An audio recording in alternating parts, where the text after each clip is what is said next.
Hi there, I'm Karin Slaughter. I am an author and a big library supporter. You know, we think of reading as a luxury, but really it's necessary for mental development. And there are all kinds of scientific studies and scans of kids' heads about, how if a kid learns to read and is a fluent reader, they develop pathways in their brain that they wouldn't otherwise develop if they didn't read. And there's a finite amount of time when you can develop these pathways as a kid. It's sort of like learning language. If you don't learn it by a certain point, it's very difficult later on. If you think about the fact that the majority of kids who are in the juvenile justice system, for instance, are functionally illiterate. I mean, how cheap is it to support a library as opposed to spending millions of dollars imprisoning kids? And then, if they're in prison as kids, they're more likely to be in big boy prison or big girl prison as an adult. So it seems like a really cheap investment that can give some kid a life, right? A life outside of being in criminal justice system. So mostly because they're right up the street for me. They're my local library system. I really like the Sycamore branch, and it's kind of convenient, and it's something that I've encouraged a lot of authors to do, to adopt their local library and help bring people in. I'm doing an event with my friend Alifair Burke, who's going to do something there.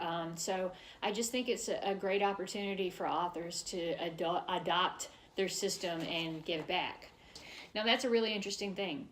Because if you think about the fact that libraries are a very cheap investment in not just the community, but in kids, because how expensive is it to lose that kid as a taxpayer? I mean, a well-educated, well-read child is going to get a good job for the most part, unless they're an English major, then they're probably going to be a waiter, let's be honest. But, having that kid being a fluent reader, having them as someone who is involved in the community, involved in life, and wants to give back, I mean, that's really an invaluable thing just socially, but also that kid's going to get a better job.